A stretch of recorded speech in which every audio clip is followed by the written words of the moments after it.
2024 Sherwood City Council meeting. Sorry for the late start. We had a work session that ran a little bit long, but we'll go ahead and get started here. Can we all rise for the Pledge of Allegiance? I pledge allegiance to the flag of the United States of America and to the republic for which it stands, one nation, under God, indivisible, with liberty and justice for all. All right, thank you. Sylvia, roll call. Here. President Young. Here. Counselor Browse. Here. Counselor Mays. Here. Counselor Scott. Here. Counselor Giles. Here. Counselor Stankey. Here. Thank you. Thank you, Sylvia. Do I have a motion to approve the agenda, or are there suggested changes? Make a motion to approve the agenda. Second. A motion, a second. All those in favor of approving the agenda say aye. Aye. Opposed?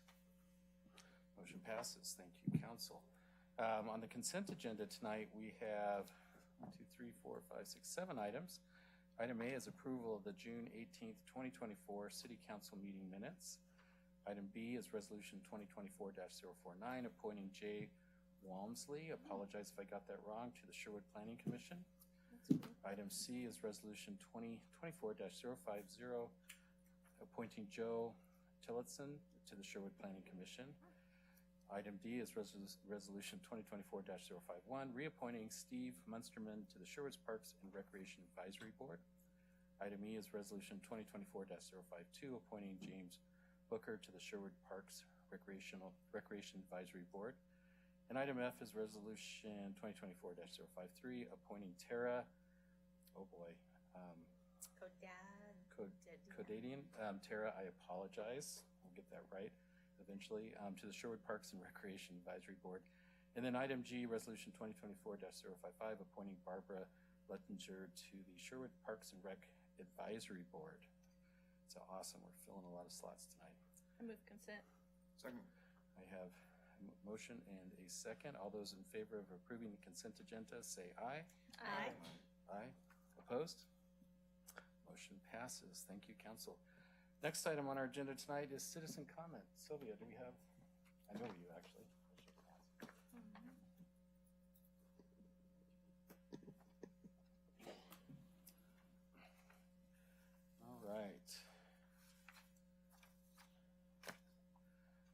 All right. So for citizen comment, for those that haven't done it before, we allow 4 minutes for citizen comment. It's not intended to be a Q&A with council. It's just a chance for you to express opinions, good, bad, indifferent, with the city council about things that are going on in our community.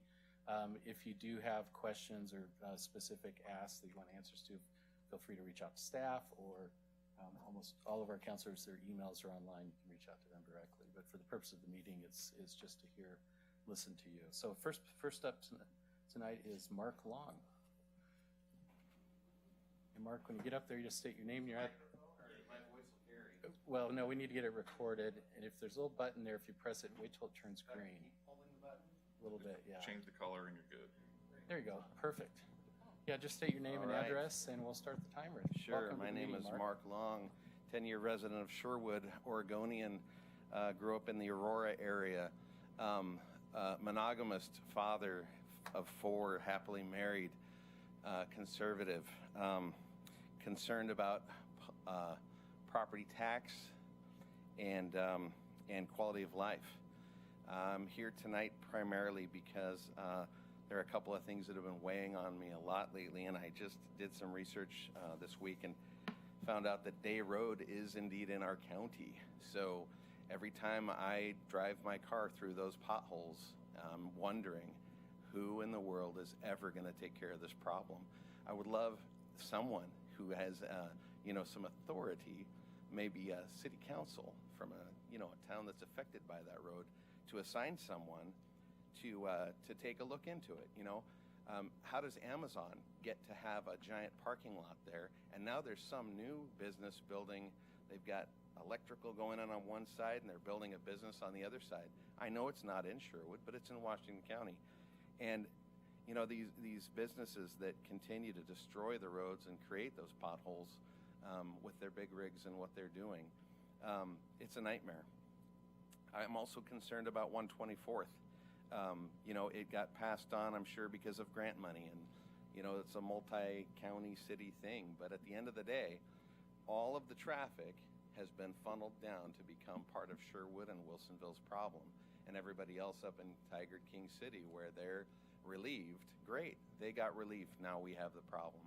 Try driving from here to Wilsonville around the rush hour period. Good luck.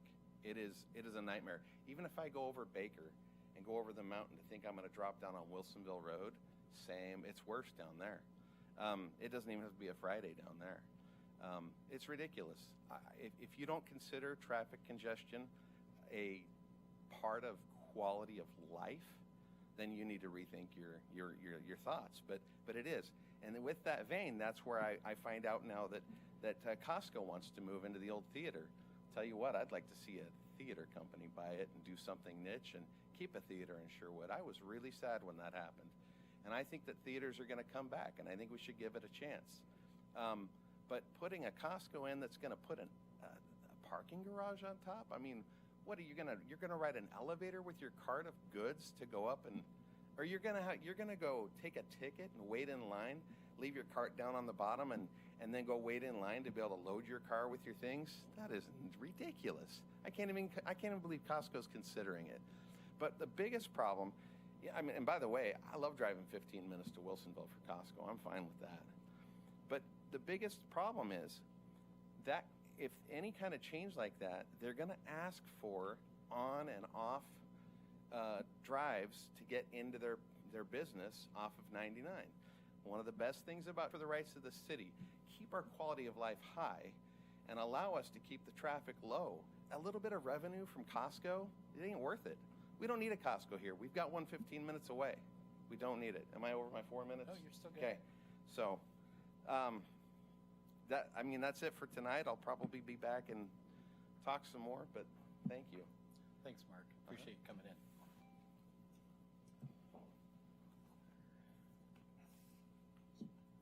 All right, next up, Susan Claus. Susan. Can Jim go first? Sure. Jim, you want to go first?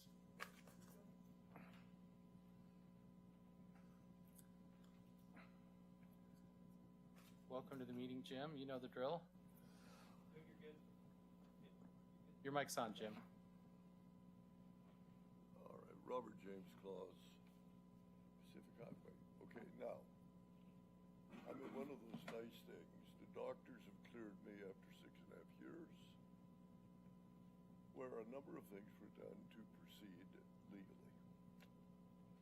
So I'm formally starting to exhaust administrative remedies. You guys can't hear him, can you? No, we can hear No, him. it's red. It's on. That one's different? Okay. Now, I think there's been a series of bad faith acts. I think your attorneys, we've now verified in your latest urban renewal, did a very foolish thing. You violated the state of Oregon's constitution. And something that had been litigated upside down and sideways by a far more competent attorney than you've ever employed. And he lost every case. You don't mess with easements. On the last instance, a employee of yours and a good friend of Mr. Mays came and told us that unless we put in a road, he would not okay a compromised position. The lender was horrified. The buyer walked. And his realtor said, they've tried to destroy the value of your property. Now, that's what I needed, was a repeat of what Mays was telling people, that those easements didn't exist, they didn't mean anything. So we've exhausted the administrative remedies. You're on a 2-year statute of limitations. All of the attorneys agree you are right on the edge of fraud. So from now on, we're going to write up the facts, we're going to send them to you, and that shifts the burdens. I have been to the Supreme Court, where I was the principal witness, or the guy that constructed the document they were litigating. It came out pretty well. But you're just literally destroying your record every 2 years. Now, maybe that's incompetency, maybe it's cover-up. But clearly, you have not, even with the original urban renewal district, completed it. You have gone on polluting Cedar Creek. That's wasteful and abuse of public money. And I think your bridge, by the way, is too. So what we're leaning on is the broad question of 14th Amendment violations, not for a fifth. And we have to get by the Oregon court, but that should be relatively easily, because McCulloch, who is a really good lawyer, couldn't get by what you tried to misrepresent to state agencies to get $166.6 million.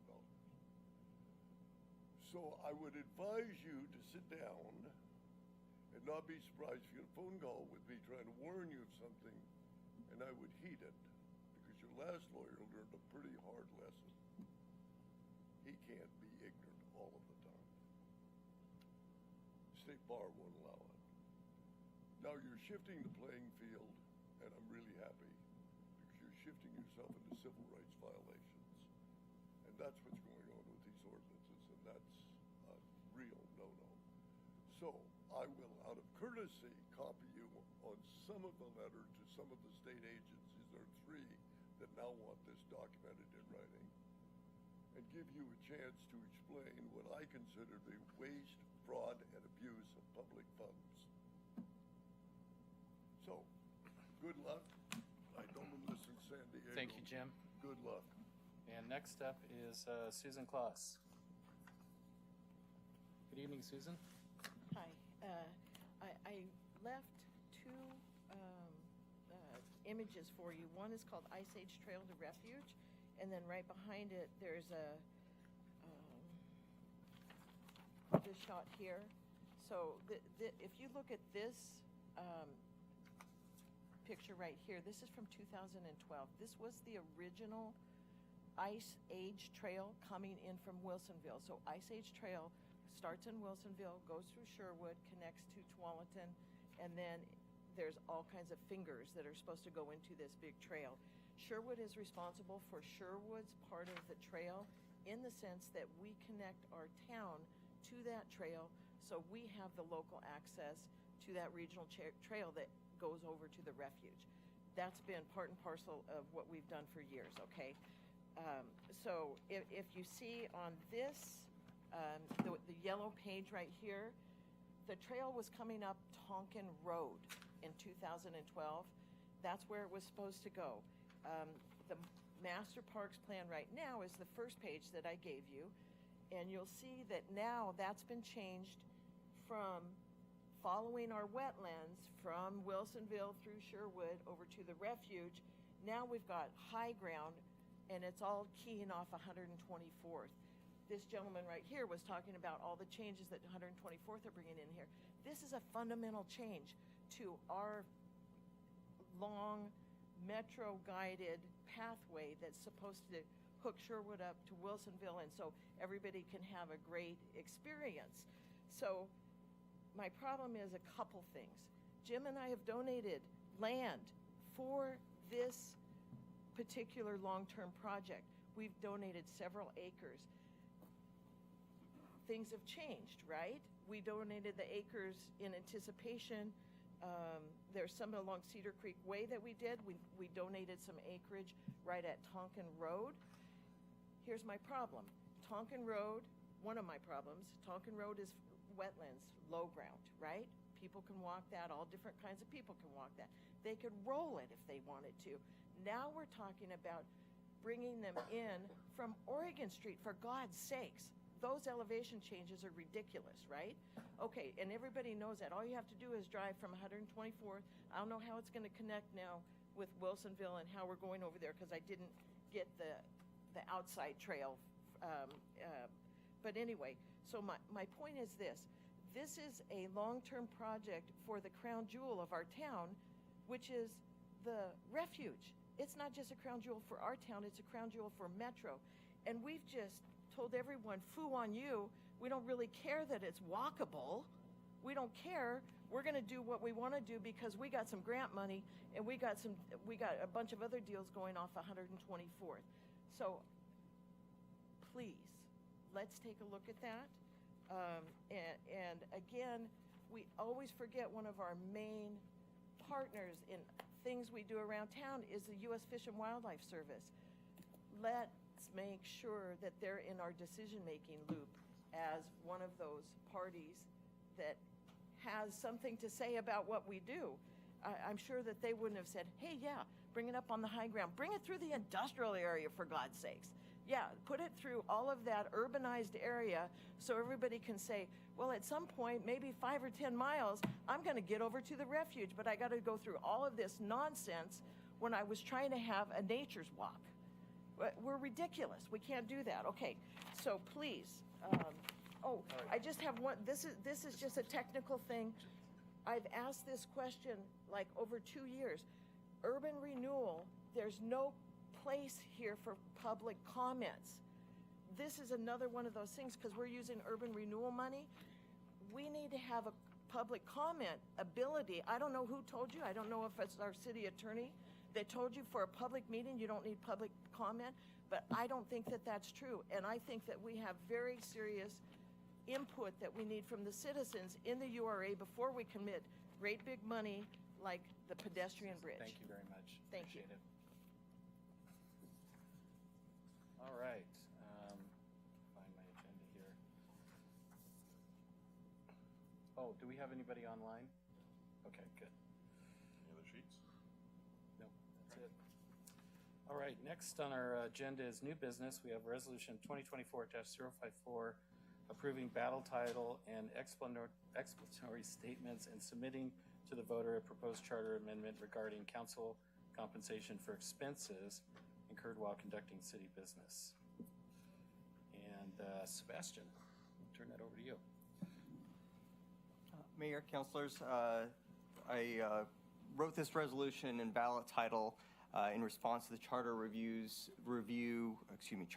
Committee's recommendation concerning Section 37 of Oregon's charter, and specifically concerning councilors and mayors' compensation. Currently, Section 37 indicates that there's to be no compensation, but they can be reimbursed when working the city's business. This minor change puts in alignment reimbursement to the council consistent with what city employees currently do. Are there any questions? Any questions? Can you just describe what that process is? The process of getting it on the ballot, or the reimbursement? Well, it applies the same standards, which would include mileage. It would include per diem, and it also allows counselors to be able to use current, for instance, mileage accounts that the city workers are allowed to have. So, Just to clarify for the public that's watching, as counselors, we get zero compensation, and we will still get zero compensation. We are all volunteers up here. Correct. But we've run into a little bit of a snag lately, and the Oregon Ethics Commission, when we were to travel somewhere and use our own credit card, there's rarely a credit card that you're not earning points or miles on. And currently, that is a form of compensation if we're keeping our own miles and points. But this is going to clean that up and basically allow us to have that compensation. Yeah, and just as more detail, there's this weird nexus in the law because under state law, and there was a federal case back in the 80s where employers can't keep someone's miles or points and those types of things. And under state law, city employees and state employees can keep that stuff, and this is just aligning city councilors with that. That's exactly right.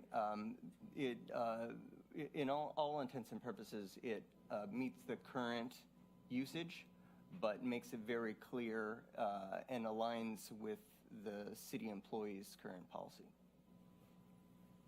And also to be really clear on this, it even, in my case, when it came up was, it actually ended up costing the city more money because I wasn't able to use a credit card that got me a better price on a room. You know what I mean? And so it's one of those things where it just kind of makes common sense. Oh, geez. That's correct. That's correct. You would be able to save the city money by using your own discounts, and that's also consistent with city employees' current ability. All right, any other questions? So we have the ballot title, caption, question summary, which will all go in the ballot, and the explanatory statement will also go. I just don't think that the explanatory statement explains what we all just talked about. No. But when it just says consistent with, I don't know how you would put all that information in the explanatory statement. There's also a word limit, so it does need to be pretty brief. I certainly could add additional explanation, but I think that the takeaway is that it is aligning reimbursement with what the city employees already do. Now,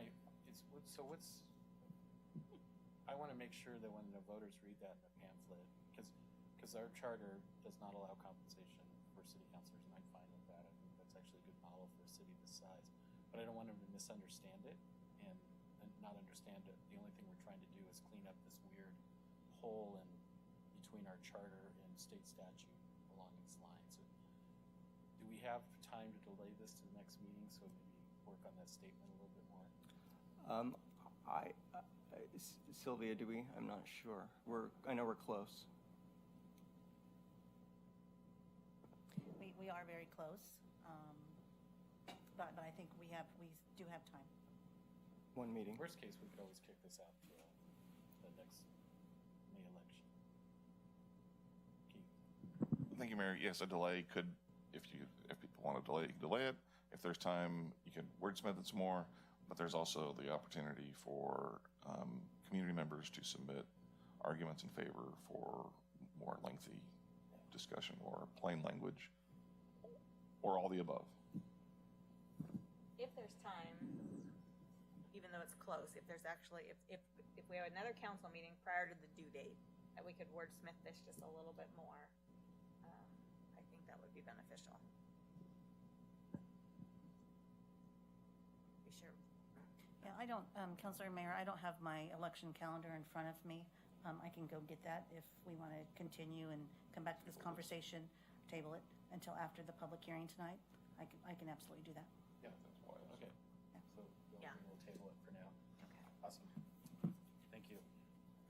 All right. Next item on our agenda is item 8. We have a public hearing tonight, and Sylvia, you want to go ahead and read us into the public hearing? The Sherwood City Council will hold a public hearing this evening to receive testimony on ordinance 2024-002, amending sections of the Sherwood Zoning and Community Development Code and adopting chapters 3.40 and 5.36 of the Sherwood Municipal Code for climate-friendly and equitable communities rules. Tonight's public hearing will be conducted as follows. Staff will present a staff report, questions, if any, by the City Council for staff. We will then receive written testimony. We will then open the public hearing for testimony, and time will be limited to 4 minutes per person. Any interested person may present testimony. We will then close the public hearing, and no other comments will be heard from the public. Final comments by staff, questions of staff, if any, by the council, followed by council discussion. This is the first hearing before the City Council on this item. Generally, the council will hold 2 hearings prior to making a decision. A second hearing on this item is currently scheduled for August the 6th. However, in accordance with the city charter, council reserves the right to make a decision at the close of this hearing by unanimous vote of all sitting council members. If you wish to speak, please fill out a request to speak form and submit it to the city recorder prior to the time the public hearing is open for testimony. The mayor will recognize people who wish to speak, and any comments must be addressed through the mayor. When you come forward, please state your name and place of residence for the record, as this hearing will be recorded. Thank you, Sylvia. And Joy. Yes, good evening, Mayor Rosner and councilors. Joy Chang, Senior Planner for the Planning Department. Tonight we'll be discussing the climate-friendly, equitable community rules that are mandated by the state of Oregon.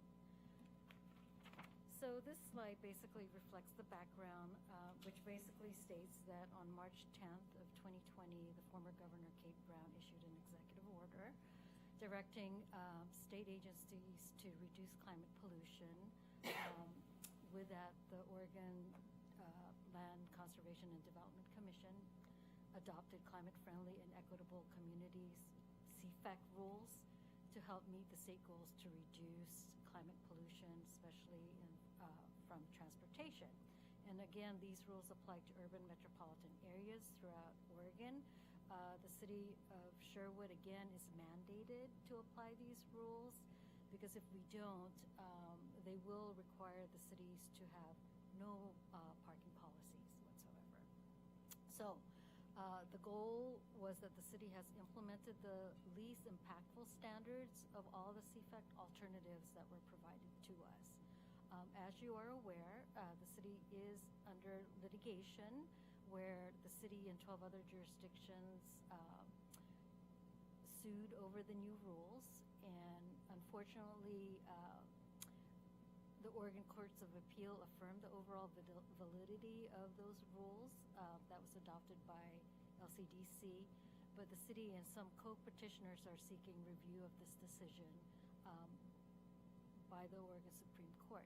So if successful, the CFAC rules could be found invalid, and we are in the process of the draft ordinance has some specific language that allows for that to happen if we ultimately win.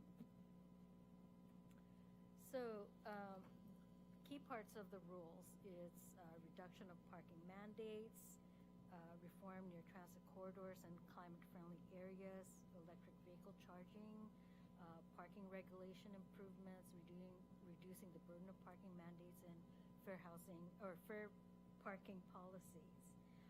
We have been, I'm going to have a couple slides that address the very specifics in regards to these rules.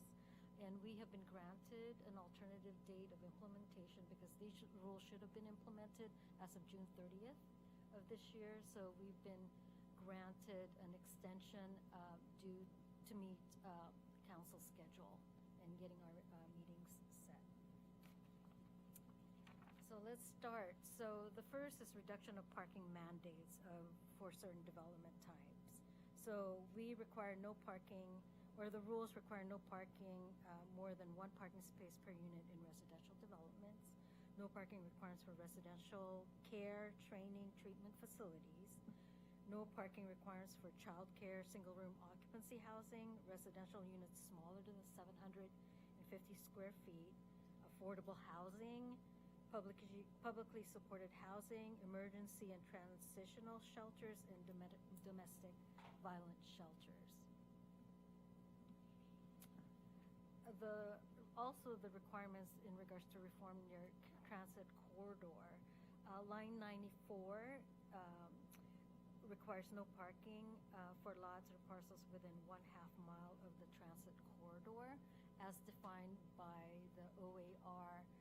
It defined Line 94 as frequent transit versus TriMet would not consider Line 94 as frequent transit.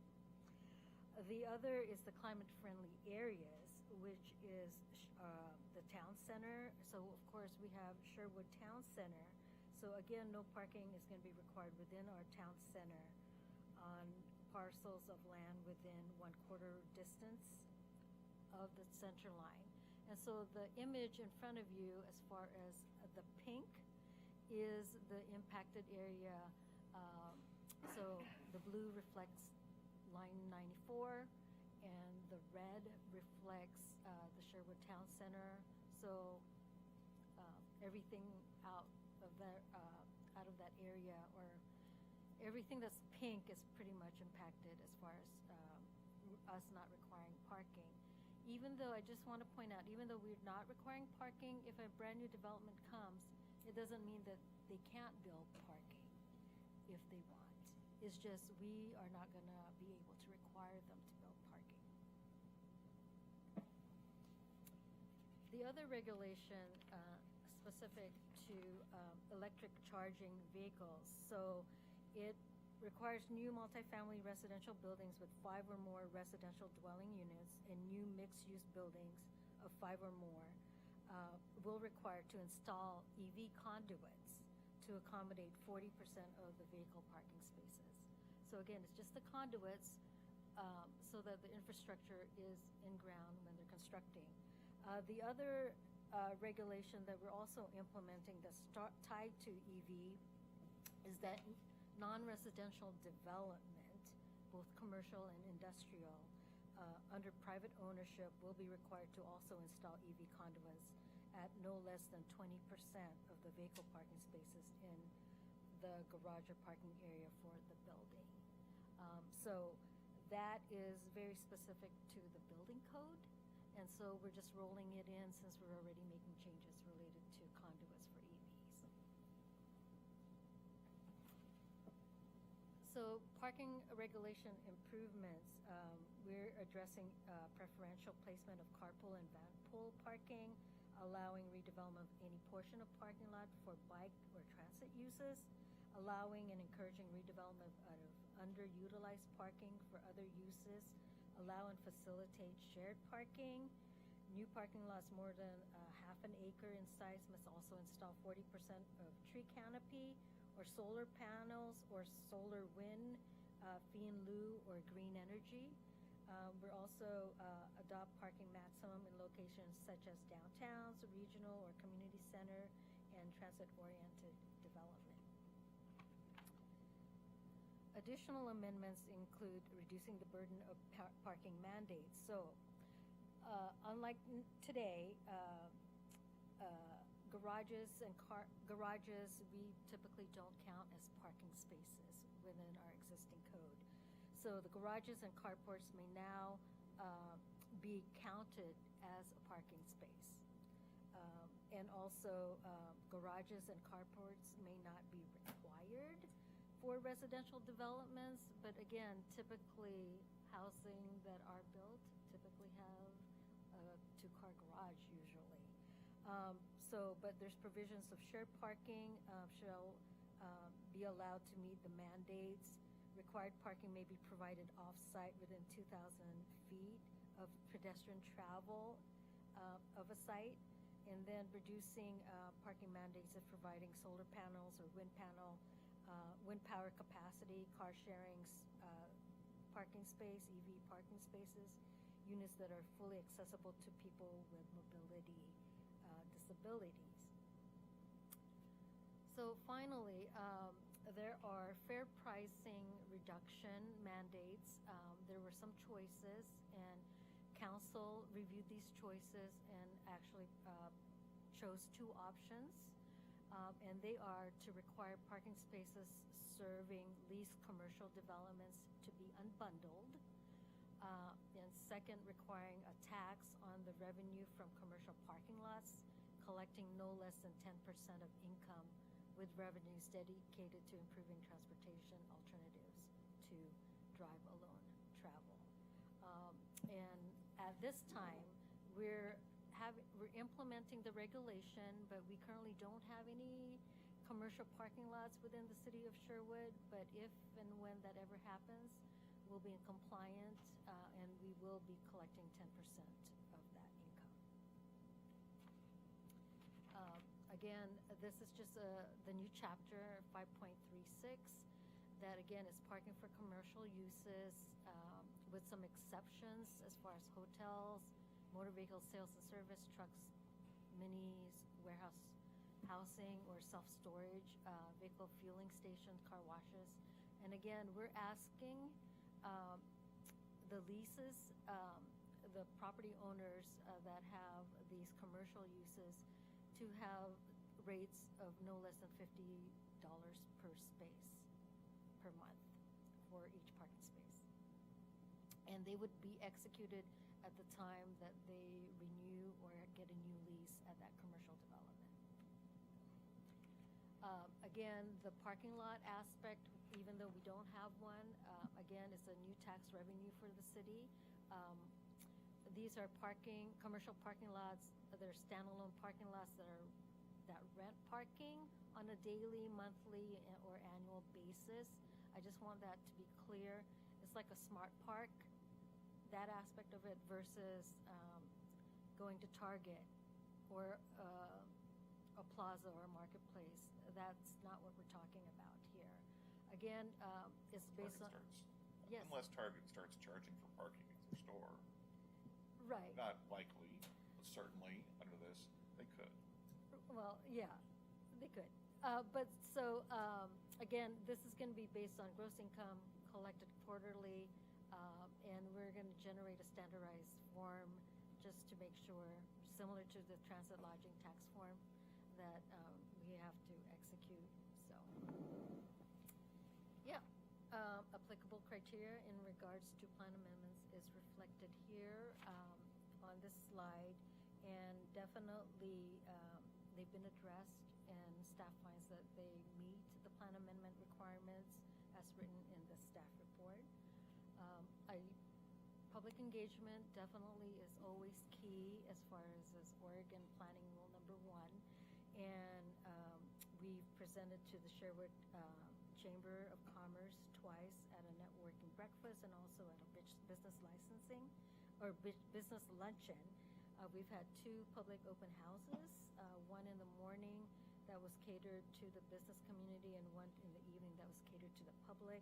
We've also did social media postings and the typical public hearing requirements, publication and notices. So the Planning Commission was definitely our project advisory committee for this project. They had 3 work sessions related to the regulations in front of you, and you have seen initial draft where we held 1 work session for your review. In every session, in regards to both the work session for the Planning Commission and the work session for City Council, there's always been opportunity for public involvement in regards to the amendments and public involvement. So public notice again was submitted or was made, and also newspaper publication. We did get 1 new TriMet comment. Written testimony where they had some that parking reform near the transit corridor will create a larger demand for on-street parking. She requested that bus zones be installed to restrict curb access in bus stop areas, so buses can pull up to the curb to board and unload riders using the mobility devices. And this concern was sent to our city engineer, and Public Works reviewed the request and basically stated that bus zones or the no parking requirement is currently not implemented throughout the city. The city will be updating the transportation system plant in the near future, I believe starting in 2025, and through that TSP update and under the transit umbrella, staff will consider creating bus zones that may lead to no parking signage along those areas. So we'll address that in the TSP update. We also received correspondence from DLCD directly in regards to a list of questions and recommended changes to our amendments, and we ultimately ended up with 2 public hearings at Planning Commission to make sure that those amendments, the ones that we thought could move forward, were made. And you guys are seeing the latest that have been blessed by DLCD. As far as community comment, we did receive 1 community comment, and Ms. Nasta also testified in person during a Planning Commission hearing. She critiqued the mandates aimed in reducing parking and promoting transit use, arguing that while the intentions may be good, the approach is flawed. She highlights various challenges people have in their daily lives which make limiting parking impractical and unfair. Instead of restricting parking, she suggested focusing on promoting electric vehicles, and public transit. She also criticized the potential consequences of limiting parking, such as double parking and cluttered street, and argued that such policies encroach on individual freedom and represents government overreach. As previously mentioned, the proposed amendments are mandated by the state. But again, additional comments from the community are welcome up to the close of this hearing. Thank you, Joy. And I just want to add real quick, this is an issue that we've been tracking with Salem for a couple of years now. And we, as a city, myself, former mayor, now Councilor Mays, and others lobbied DLCD on this. We leveraged the League of Oregon Cities to try to get some sanity put into this process, because this one-size-fits-all idea for how communities deal with issues like parking and housing, limiting street widths, all this kind of stuff just doesn't make sense, doesn't work in Sherwood. So, Joy mentioned that we had a couple options. We picked the least, I'm going to say offensive options in terms of impact on our community. And Joy, correct me if I'm wrong, we wrote this in such a way that if we are successful in the litigation or the statute or the law changes, it automatically rolls out. That is correct. Okay, so we don't have to come back and do another plan amendment. And there were a few things in there that are probably good ideas, but we need to let our community drive that. So I just want to make sure that's clear for anyone listening. We're not, at least I'm not happy about this. I think some on council share that opinion with me, but we are mandated by the state to get it done, and if we don't, there's consequences we don't like that are even worse. So, anyways, any questions? Public hearing portion first. No, we do questions real quick. Any questions? later. Other So, questions? I have a question. First of all, I do agree that limiting parking without adjusting zoning so that we can have these. Is it my voice that's making the feedback? Because now I'm using her mic. I don't hear feedback. I'm hearing a whistle every when. Okay, I'll just keep talking. If I lived next door to a grocery store, I would not get in my car to drive to the grocery store, right? Part of what is the problem is that Sherwood has there's a lot of space between all of the places that we need to go every day, and so that's part of the problem. But and so I don't know that this. I kind of agree with that public comment that this doesn't really fix the problem. It kind of muddies the water a little bit. But there's one thing that I'm a little unclear on. For the conduits for the EVs, that's just pipes in the ground, right? Correct. There's no, okay, so we're not actually, is there any chance we can get a 220 volt outlet for 50 amps in all the new houses that are getting built, so that you can plug an RV in, you can plug a power saw in, you could charge your car, I mean, all of that. Different state code. Okay, Yeah, I mean, Which is I don't, also a mandated code. yeah, and I don't know if like the new building code may already require it, but I have no idea. And Okay. since it's not mandated by this regulation, you haven't looked at it. we didn't provide any provisions related to that. Okay, because I mean, even again, having the conduit's great. It probably makes it less. This is probably lagging, just as a lot of legislature does, because most people that have EVs now charge at home, and I understand that for apartment dwellers it's a little bit different, but it feels like the biggest bang for the buck is getting those outlets. Keep in mind, the fact that they're mandated to build the conduit some of them may choose to go ahead and install the actual charging station or outlet as well. They may not stop with the conduit, but that's a market decision. Yeah. So, and I think we need to focus on what this legislation is and not the next legislation. Okay. In this hearing. I'm getting feedback now too. Good. Now you get to know my pain. Any other questions for Joy before we open up the public hearing?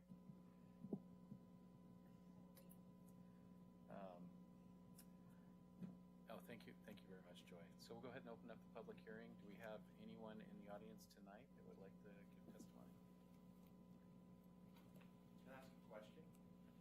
Well, it's public, so it's can ask a question later, but if you have a comment, you can give it. But I'll give a it's comment. not interactive. Sure. Yeah. Not interactive. Yeah. Ludicrous. I can't believe anybody would consider this type kind of law.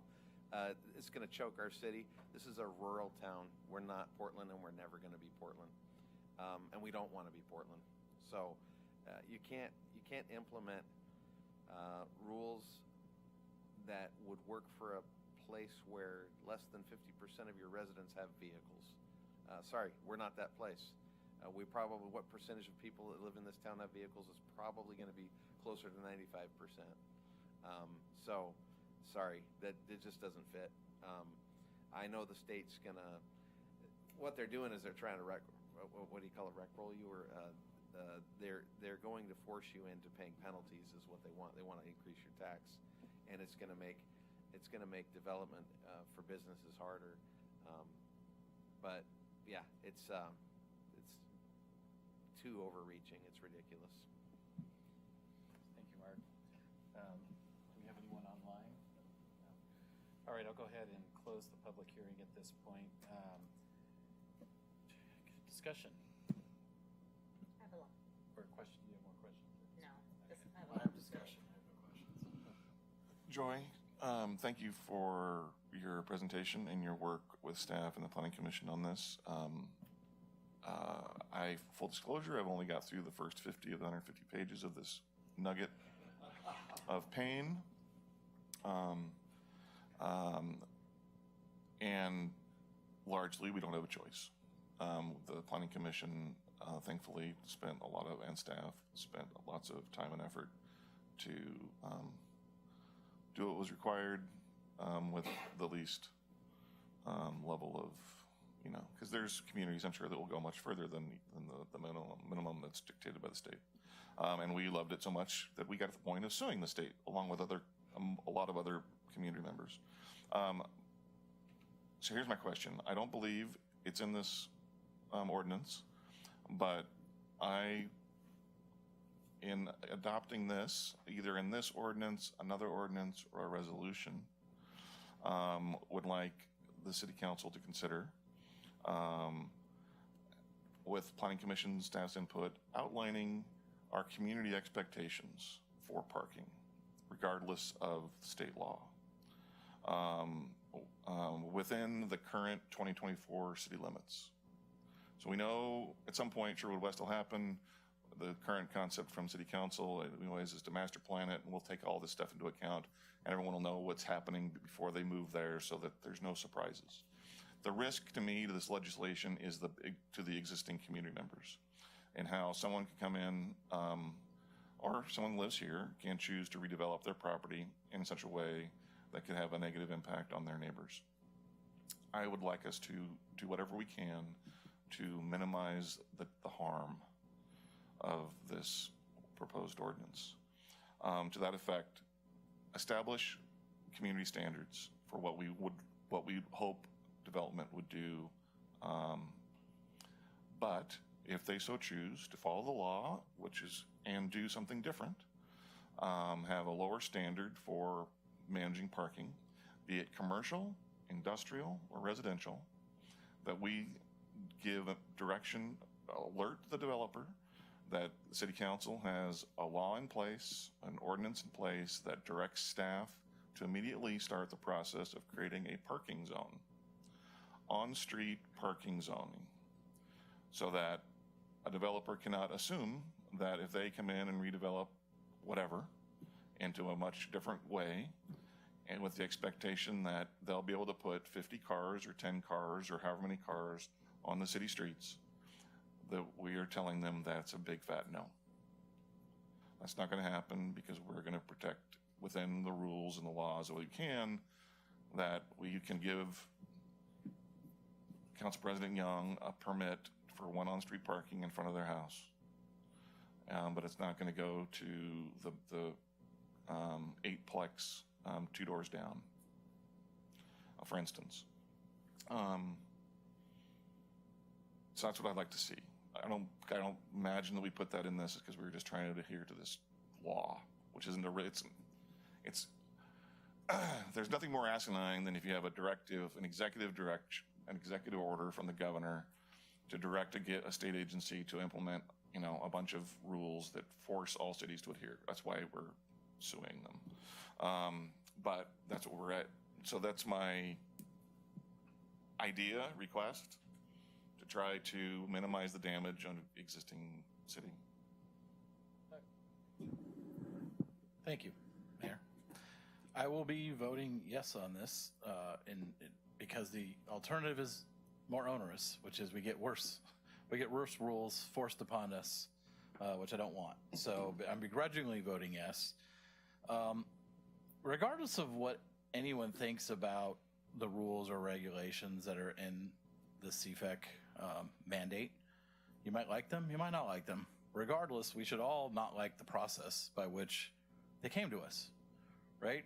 In our system of government has a separation of powers. You have an executive branch that executes the law, and you have the legislative branch that creates the law.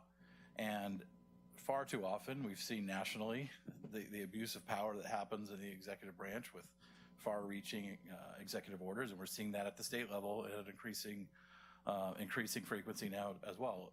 With this is a prime example of that. And then what's worse is, then the follow-on to that is you have a body, an agency of unelected bureaucrats who then actually create law. That should not happen. There's a body of people that are empowered to create law constitutionally, nationally, and in the state, and at the local level in our charters. And that is not DLCD. This is legislation. This is not just administrative rules. This is legislation. And it's an affront to our society and our system of government that this is allowed. So I may even agree with some of these things that are in here, but the process by which it happened is flawed from that standpoint, and also by the fact that the process they actually followed was severely flawed as well. Minimal public input, tight windows, really at times no input allowed, no response allowed, kind of things done behind closed doors at times that didn't come to the light of day in time for people to react to them. It's disgusting and it's disturbing, and this is a frustration of where we're going. And again, it's more of the same, one size fits all. Everything has to be exactly the same, whether you're in,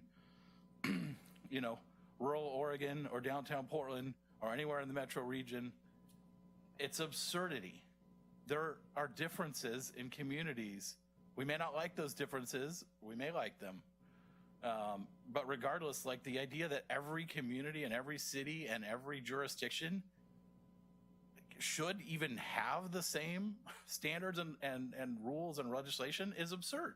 We don't have the same infrastructure. We don't have the same transit. We don't have the same needs. We don't have the same wants from our community members, yet we're creating more and more of these one-size-fits-all solutions and some sort of misguided attempt to homogenize everything into being exactly the same.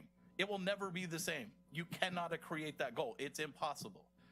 But that's the road that these people are on with this kind of pushing one-size-fits-all solutions. And quite frankly, again, the process is the real failure here and is an affront to really our system of government. So I'll yield the rest of my time, but I'll be voting yes, but I'm not happy about it. You weren't on the clocks, but You're right. Well said. No, well said.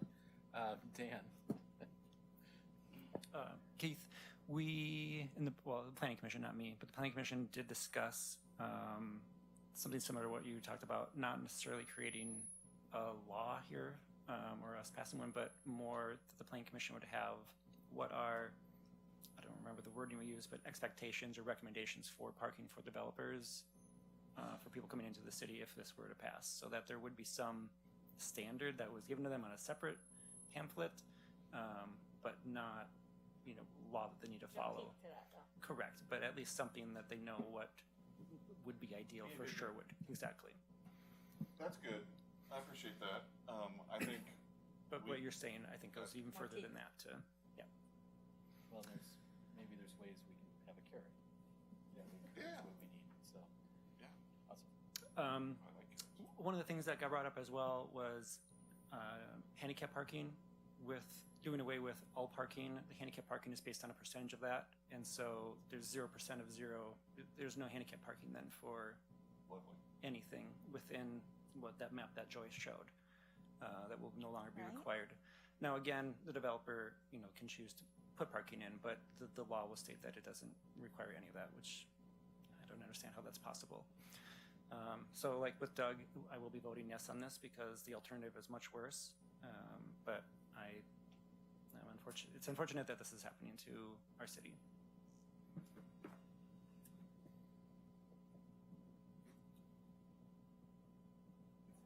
Is that true? There is not going to be any ADA parking? If a developer decides not to provide any parking, then no ADA parking would be required. If they decide Was to, that legal? if they decide to construct or have one parking space, that one parking space needs to be the ADA parking. Wow, that's But if incredible. they provide none, then there would not be an ADA requirement. So we're going backwards in rights. Yes. I don't really need to say anything else because it's already been said so eloquently by Doug, but I'm in agreement with what he said. Yeah, I think I'll yield my time to Doug. No, I feel like that was very similar feeling where I'm trying to avoid a worse situation. I think that the only way to address, if we're going to accept the hypothesis that we would like to reduce car traffic in Sherwood, there's so much runway ahead of that that would need to be addressed in terms of, walkable neighborhoods and zoning and different type, and all of these different things that it's like, oh, that's 100 years in the future. That's not something that we could do right now and to Doug's point, it's not a goal of mine to have we moved to Sherwood because it felt like Sherwood, and we said no to other communities because they didn't feel like Sherwood. And so we were specifically looking for a different kind of vibe, and so I appreciate you guys doing all of this work and trying to thread this needle, pass that along to your team. So the frustration that I think you're hearing from the council is not directed towards you guys. In fact, if anything, it's thank you for helping us find the least painful path on this. But this is where you got to say, and I'm also with Councilor Scott that this should have been made with legislators who are elected, so that if we don't like something, we can hold them accountable. In many cases on this, we just don't know exactly where these rules came from and who we can hold to the fire. So anyway, that's it for me. Very well, Doug. Very well. And I was going to say very similar, but this is just state overreach at its best, which is what the state seems to be doing one by one, slowly stripping the cities and counties and communities away of their home rule, basically, letting us plan our own communities. I remember the one meeting that we did get to have with DLCD was when they were talking about this no parking, and I explained that, first of all, Sherwood doesn't have great transportation. TriMet, we don't have alternative transportation. We also have one of the highest, or the highest amount of students per household ratio in the state, which means more kids, which means some of us have a family of 4, and there's 4 cars because you now have kids. And because 90% of Sherwood residents leave Sherwood to go to work, how do they get there if there's no parking for their cars and there's no buses to take them there? It's just mind-boggling. And the answer that DLCD gave us in that meeting when I asked about parking in neighborhoods, if it's limited, where are people going to park?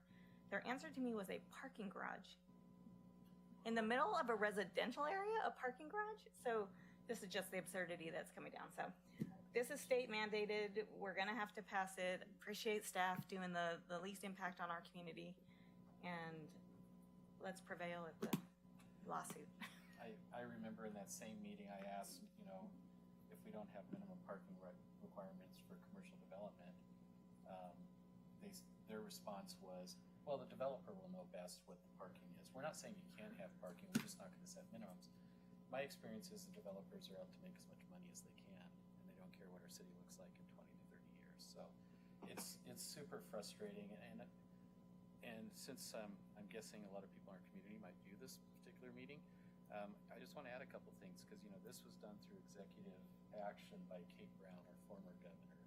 I want to reiterate, between the city, our neighboring cities, the League of Oregon cities, we fought this pretty hard and failed.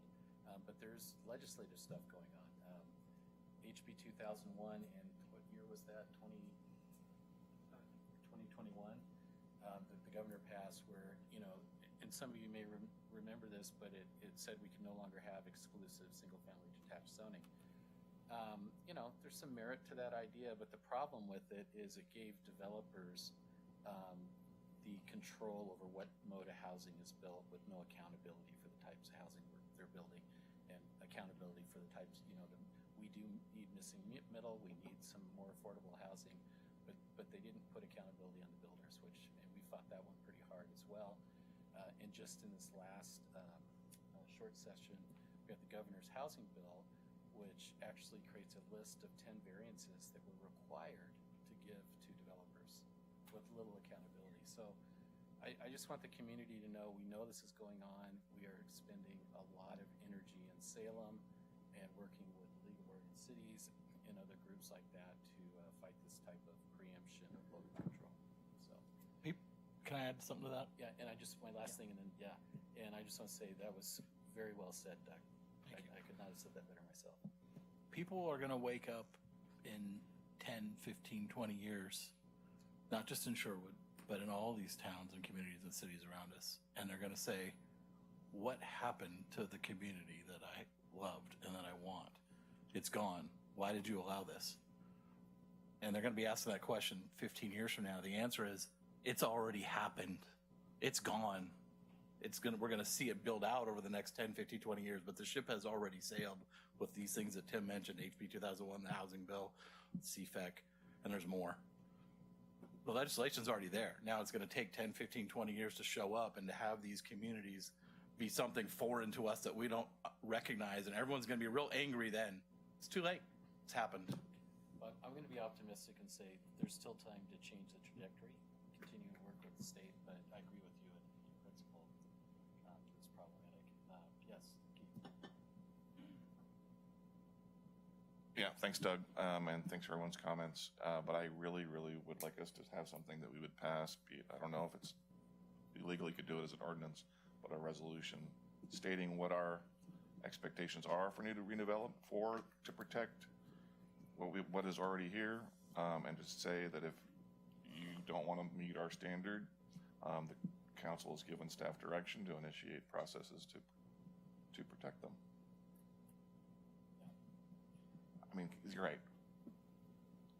We can't. We're fighting in the courts. We'll see where that goes. But let's try to minimize the harm. We can do a lot of creative things in Sherwood West when we go down the master planning of all of that. We can do some really cool stuff, but it's really, really, really difficult when these things get applied to existing neighborhoods. When people didn't sign up for that kind of a thing. So. Thank you. I am guessing there is no will to declare an emergency and try to pass this. I will not support this. So I think we will table this till the next meeting. Awesome. All right. Well, thank you, everybody. So with that, we'll go ahead and move on to the city. I'm sorry. We're going to go back to that. New business. Yep. Thank you. So we're going to go back to item 7A, resolution 2024. Sylvia, you got some more information for us? Yeah, so Mayor and Council, we do have sufficient time. So if the resolution came back at the August 6th meeting and a full adoption, there is time. You need to approve the ballot title and explanatory statement and file that document with the city clerk by August the 16th. Awesome. All right. So we will go to that till the next meeting. Okay. Thanks, Sebastian. Thank you. All right. And under item number 9, city manager report. Craig, let's talk about some fun stuff. Just a couple things tonight. Yesterday when I sent the weekly report out to you guys, there is the WCCLS is doing a survey. So if you could actually take the time to do the survey, Kristen wanted me to remind everybody of that. Is that survey just for us, or do we need to encourage community members to take it? I think right now the stuff that we sent was for you guys. Okay. I believe. I just more of a heads up. Downtown next week, street light painting is going to start on phase 1 of the street lights. We were going back and forth this week, next week, but with Robin Hood Festival, the contractor wanted to come in and start next week, which is fine. As I mentioned, Robin Hood Festival, PD and Public Works are gearing up for that. I know Sylvia spent some time and will be spending some time on the float. And then I know Joy mentioned the transportation plan update. We will be going out to solicit RFP for that probably by the end of next week is what I'm going to say. Probably a couple months going through that process, but that is a council goal, so that'll be moving forward too. So that's what I have for you tonight. If you have any questions for myself or anybody else that's here staff-wise. Any questions for Craig? Not easy tonight, Craig. Yeah, there we go. Awesome. So now we'll move on to council announcements, and I can't remember when did I start on last name. Oh, Sebastian. Oh, Sebastian, did you want to introduce someone? Jeremy, stand up. Jeremy Zirkle, clerk for our summer. He goes to law school in San Francisco. Thank you. Welcome, Jeremy. Welcome. Awesome. Thank you. Yeah. All right. So now on to council announcements. And unless, did you have anything for us, Sebastian? I don't. Okay, great. Dan, you want to kick us off? Planning Commission met a couple Tuesdays ago and for a work session discussed the annexation policy for potential, well, just in general for Sherwood, but specifically Sherwood West. Great discussion. I am very happy that we have such an engaged Planning Commission, even though we're a little short on that. Tonight you just appointed Joe and Jay, and in the interview process, I think they're going to be a great addition to the Planning Commission to make it even better. And that's all I got for tonight. Thanks, Dan. Doug? I'll be brief since I was long-winded earlier. That was great. I didn't. Parks Board did not meet in July. They took that day before the holiday off. However, we did. The chair and myself and Kristen met and interviewed 6 candidates for Parks Board. So I'm really excited how we struggled for a while getting candidates for a lot of these boards and commissions, and it seems like of late we've had a lot more applications come in. So we had 6 candidates for 3 openings, which was fantastic, and we interviewed all of them, and we chose 3, and I think we appointed them all tonight. So I'm excited to see them seated on the Parks Board, and you know, when you have choice, it's first of all, it's great that everyone's willing to volunteer, and hopefully the ones that don't get picked find another board or can volunteer with the city in another way. But it's great to have choice too, where you can really see, you know, who kind of did their homework a little bit before coming to an interview. So I'm excited about that, and look forward to the meeting next month. And hopefully everyone enjoys the festivities this weekend here with Robin Hood. I will. Thanks. Cultural Arts did not happen this month. WRWC did not happen this month. Summer is summer, and people take some time, which is perfectly good. Yeah, and stay cool, enjoy the weather, and shop Sherwood.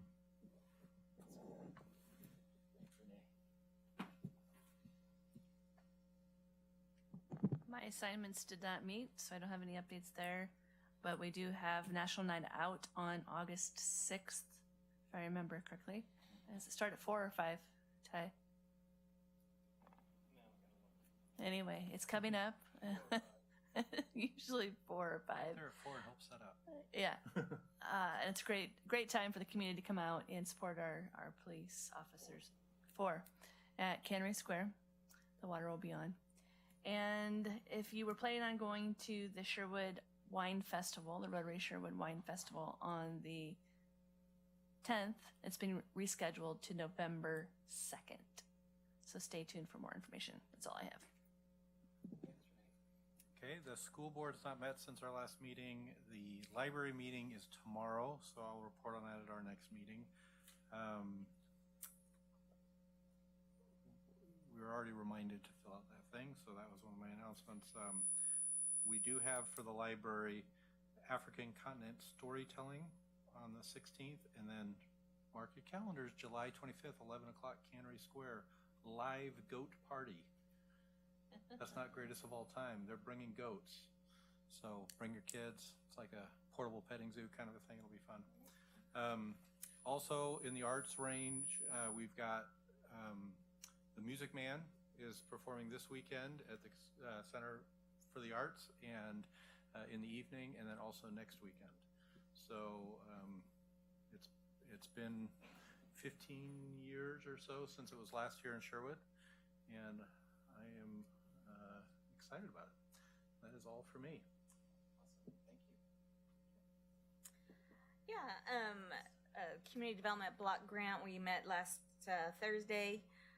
They have a 50th anniversary coming up on August 22nd from 8 a.m. to 2 p.m. for staff and elected officials that might want to attend. It's going to be an interactive bus tour going around showing a bunch of the community development projects that have been funded through that program over the years. So probably some affordable housing, things like our senior center that's got new siding, new windows. I don't know exactly all who's going to be on the tour, what stopped, but if you're interested, I sent Taylor and Dan the invite. Dan's my alternate, and then I just know Taylor's interest in the affordable housing. That if you want to join, I think Craig got an invite, and you got an invite also. And then yesterday, Monday, yes, I attended the Washington Coordinating Committee meeting for the mayor. There was the urban growth report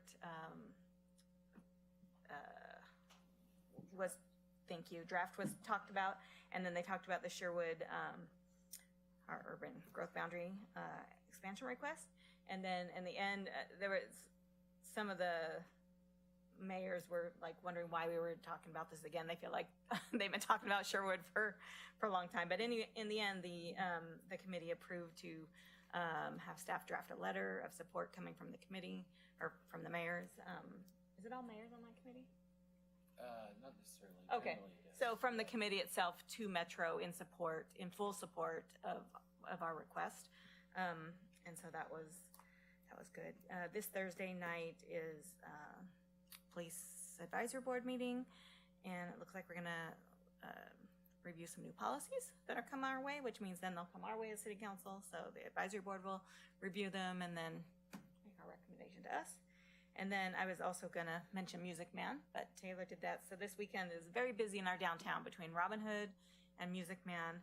And then additionally, the following weekend, which would also, the following weekend, the 26th and 27th, which also will be Music Man, but there will also be the Sherwood Music Festival being held in Stella Olson Park. And that's put on by some business owners over in Tigard. So it's our first one over here. It should be a good time. It's Friday night and all day Saturday into Saturday evening. And that is it. Awesome, thank you. A few things. We've had a bunch of meetings in the last couple of weeks. It's been 3 or 4 weeks since we had the city council meeting. The Metro Urban Growth Report stakeholder group met a couple times in that time period, and for those in the community that are listening, Metro every 6 years has to do a study of population growth and the need for jobs, land, and stuff like that. And we have a vested interest in making sure they do that correctly. And so it's actually been really fortunate that I've been on that group and been able to have some influence in that process, because that report will dictate how the region grows and where it grows, which obviously we have a big stake in. MPAC, the Metropolitan Policy Advisory Committee, also met, and the subject of that meeting was the Sherwood West area, so I got to see that presentation, I think, for the 6th or 7th time. I do, Metro, kudos to staff at Metro for doing the additional study about Sherwood, because we are bucking the regional trends in terms of jobs and what's happening here versus the rest of the region. So that was all good. And then I've been meeting with a lot of constituency groups that are interested in what we're doing in terms of growth in Sherwood and Sherwood West. We have 1,000 Friends of Oregon out here. We have the director of VLCD here earlier in the week, talking to them. We have more meetings going forward. And then a big plug, we have Robin Hood Festival this weekend, and come out for the parade Saturday morning. Friday, Taylor's getting knighted, just pointing that out. Aren't you as well? Yes, I am. But Okay, just checking. and of course, we'll have the parade on Saturday morning at 10 o'clock. That is always a fun event. And I love the parades. I love the Christmas parades because it's just amazing to see our community come out and be together downtown. So, and then, thank you, Kim. If you haven't heard, the Winterhawks have entered into an operating agreement for our ice arena. They're working towards purchasing it, which is really, really good news because there's only 2 sheets of ice left in the Portland metro area to support, ice-based sports, I guess you could call it, but like hockey and figure skating and stuff like that. We have a pretty vibrant figure skating community here in town. My daughter skated all through grade school and through high school, and it was just encouraging to see that they're supportive of that. And they're gonna, really cool news is this August they're gonna hold their training camp here in town, which will be fun. So that was really good news to see that they're stepping up for that, because we've had some of the other people that were trying to buy it, we did not want it. Like, it was like a national car dealership, that's all I'll say. That's so that's really good news. I talked to their owner, and he seems very committed to hockey and figure skating in the region for kids and adult leagues, and wants to figure out ways to promote it. And I think with the work we're doing in terms of hospitality zoning and our sports-friendly city, there might be some opportunities to partner with them. So super excited about that. And that's all I got. Oh, actually, I apologize. Can I You say have one something? more item? Just really, really quick. Sure, this time. So folks might be curious, Day Road was mentioned earlier in the evening. It is a City of Wilsonville road. The City of Wilsonville owns it, manages it, maintains it. At one point, it was a county road, Washington County road. City of Wilsonville petitioned and was successful in convincing the county to turn it over to them. And if you talk to a number, i.e. most county commissioners to this day, at the time and going forward, one of their biggest transportation regrets. All right. Anyways, yeah, and I'd love to talk with you more offline if you want to. Anything else for the good of the order? Just adjourn to the URA for 5 minutes. All right, we're going to adjourn to the URA meeting and get that agenda. Stand by. All right, welcome to the URA board meeting for Tuesday, July 16, 2024 at 8:45. Sylvia, roll call. Chair Rosner, Here. Vice Chair Young, Here. Member Browse, Here. Member Mays, Here. Member Scott, Here. Member Giles, Here. Member Stankey. Here. Thank you. All right, we have 2 items on the consent agenda: approval of the June 18th, 2024 URA board meeting minutes, and item B, URA resolution 2024-004 authorizing the Sherwood Urban Renewal Agency manager to sign a professional services contract amendment with Kittlesons and Association for the final design, construction support, and closeout support services of Southwest Ice Age Drive. Move consent. Second. All right, a motion and a second. All those in favor say aye. Aye. All those opposed? Motion passes. Thank you, council. I have a comment. Go for it. We had a citizen here earlier requesting citizen comment on URA meetings, and I tend to agree. This is a public meeting. We should have a space for citizen comments moving forward. I agree 100% as well. Anybody else have any concerns about that? I blame the mayor. What do we have to You know, do to allow that? before Well, I the- think we just need to. Resolution or something? No, I think we just get it added to the standard form template for the agenda. Yeah. Is there anyone that wants to give public comment tonight? Nope. So, They just left. Yeah. all right. Okay. Sorry, no. Now we can adjourn. Next second. I'm sorry? Yep. All right, with that, we are adjourned.